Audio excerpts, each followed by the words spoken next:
दोस्तों हम आज बात करेंगे टेस्टोस्टेरॉन के बारे में, और यदि किसी पेशेंट में टेस्टोस्टेरॉन के लेवल में कमी आ गई है तो किन होम्योपैथिक दवाओं से हम टेस्टोस्टेरॉन को वापस उसके नॉर्मल लेवल्स पर लेकर आ सकते हैं। तो चलिए दोस्तों शुरू करते हैं। टेस्टोस्टेरॉन हमारी बॉडी में पाया जाने वाला एक एनाबॉलिक स्टेरॉइड है और एक सेक्सुअल हार्मोन है जो मेल्स और फीमेल्स दोनों में पाया जाता है। मेल्स में इसका प्रोडक्शन टेस्टिकल्स के द्वारा किया जाता है और फीमेल्स में इसका प्रोडक्शन ओवरीज के द्वारा किया जाता है। मेल्स में टेस्टोस्टेरॉन मेल रिप्रोडक्टिव टिश्यू को डेवलप करने में सहायता करता है, यानी कि टेस्टिस और प्रोस्टेट ग्लैंड की डेवलपमेंट में ये हेल्प करता है। इसके अलावा सेकेंडरी सेक्सुअल कैरेक्टर्स के डेवलपमेंट में भी टेस्टोस्टेरॉन का एक इंपॉर्टेंट रोल होता है, यानी कि पुरुषों में दाढ़ी मूछों का आना, आवाज में भारीपन आना, मसल मास का बढ़ जाना और एक जनरल वेल बीइंग की कंडीशन का डेवलप होना, ये सारे काम टेस्टोस्टेरॉन के होते हैं। इसके अलावा ये पुरुषों में ऑस्टियोपोरोसिस होने को भी रोकता है, जिसके कारण उनकी हड्डियां मजबूत हो जाती हैं और उनका जो बोन मास होता है वो महिलाओं से ज्यादा होता है।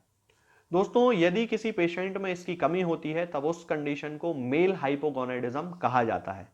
जनरली ये अलग अलग स्टेजेस में होता है, यानी कि उम्र की अलग अलग अवस्थाओं में होता है। ये प्यूबर्टी में हो सकता है, एडल्टहुड में हो सकता है, ओल्ड एज में हो सकता है। यदि मेल हाइपोगोनेडिज्म प्यूबर्टी में होता है तब उस पेशेंट्स के टेस्टिकल्स पूरी तरह से डेवलप नहीं होते हैं, पेनिस पूरी तरह से डेवलप नहीं होता है, दाढ़ी मूछें सही तरीके से नहीं आती हैं, उसके बॉडी में जो बालों का डिस्ट्रीब्यूशन है यानी कि हेयर डिस्ट्रीब्यूशन जो है वो पूरी तरह से ठीक नहीं होता है। कहीं पे बाल बहुत ज्यादा होते हैं, कहीं पे बाल कम होते हैं, दाढ़ी मूछ उसकी सही से नहीं आती है या पूरी तरह नहीं आती है। इसके अलावा शरीर में एक थकावट रहती है और ट्रंक के रेशों में यानी कि पेट के इस हिस्से के रेशों में उसके हाथों और पैरों की जो लंबाई होती है वो थोड़ी ज्यादा होती है। इसके अलावा कई सारे पेशेंट्स में टेस्टोस्टेरोन की कमी के कारण गायनेकोमेस्ट्रिया भी देखने को मिलता है, यानी कि पुरुषों में महिलाओं की तरह स्तन का डेवलप हो जाना या ब्रेस्ट का डेवलपमेंट हो जाना। इस कंडीशन को गायनेकोमेस्ट्रिया कहा जाता है। अब हम बात करते हैं कि यदि किसी एडल्ट पेशेंट में टेस्टोस्टेरोन में कमी आती है तब उसके कारण उसमें क्या सिम्टम देखने को मिलते हैं। तो सबसे पहले उसकी जो सेक्सुअल डिजायर होती है वो लो हो जाती है, यानी कि उसके अंदर किसी भी तरह के सेक्सुअल इंपल्स देखने में नहीं आते हैं। इसके अलावा उसके शरीर में थकावट रहती है, फटीग रहती है, उसके बाल बहुत ज्यादा झड़ने लगते हैं, बॉडी में फैट का डिपोजिशन होने लगता है, शरीर मोटा और थुलथुला होने लगता है। इसके अलावा उनकी हड्डियों में भी कमजोरी आने लगती है और इरेक्टाइल डिस्फंक्शंस उस पेशेंट में बहुत ज्यादा हो जाते हैं, क्योंकि मसल्स में रिलैक्सेशन होने लगता है जिसके कारण उसके पेनिस में भी रिलैक्सेशन हो जाता है और इंटरकोर्स के लिए उसके पेनिस में बिल्कुल भी इरेक्शन नहीं होता है, बिल्कुल भी कड़कपन नहीं आता है। तो ये जो सारे सिम्टम्स होते हैं ये एडल्ट्स में टेस्टोस्टेरोन की कमी के कारण देखे जाते हैं। इसके अलावा बहुत सारे पेशेंट्स में मूड स्विंग भी देखा जाता है, यानी कि उनके स्वभाव में बहुत ज्यादा चिड़चिड़ापन आने लगता है, इरिटेबिलिटी आने लगती है, छोटी छोटी बातों में उनको गुस्सा आने लगता है। तब ये भी टेस्टोस्टेरोन की कमी का ही एक सिम्टम है। इसके अलावा बहुत सारे पेशेंट्स में टेस्टोस्टेरोन की कमी के कारण स्पर्म काउंट भी लो हो जाता है। इसके कारण उनमें इनफर्टिलिटी यानी कि नपुंसकता डेवलप हो जाती है। दोस्तों अब हम बात करते हैं कि टेस्टोस्टेरोन के लेवल्स में कमी किन कारणों से आ सकती है, यानी कि मेल हाइपोगोनेडिज्म किन कारणों से डेवलप हो सकता है। तो इसके कारणों के आधार पर इसको दो भागों में डिवाइड भी किया जाता है। सबसे पहले आता है primary hypogonadism.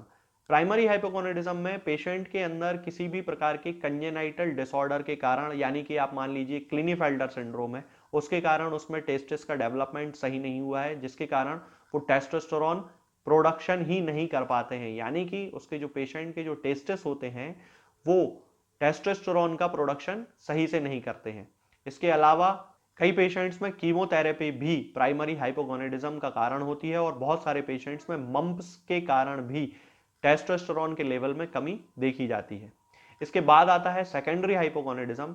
Secondary hypogonadism patients में मालन्यूट्रिशन के कारण डेवलप हो सकता है, स्ट्रेस के कारण डेवलप हो सकता है, लिवर सिरोसिस के कारण डेवलप हो सकता है, ओबेसिटी के कारण भी देखने को मिल सकता है, पिट्यूटरी ग्लैंड में किसी प्रकार की एबनॉर्मेलिटी या ट्यूमर डेवलप हो जाता है, उस कारण भी सेकेंडरी हाइपोगोनाडिज्म कई सारे पेशेंट्स में देखने को मिलता है। दोस्तों अब हम बात करते हैं कि किन होम्योपैथिक दवाओं से हम मेल हाइपोगोनाडिज्म को पूरी तरह से ठीक कर सकते हैं, यानी कि टेस्टोस्टेरोन के जो लेवल्स होते हैं यदि किसी पेशेंट में कम हो गए हैं तो हम किन होम्योपैथिक दवाओं से उन्हें नॉर्मल लेवल पर लेकर आ सकते हैं।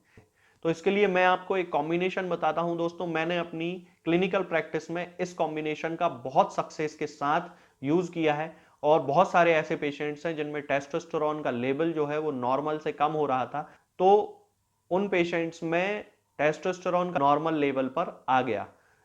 इसके लिए दोस्तों आपको 3 मेडिसिन लेकर आना है।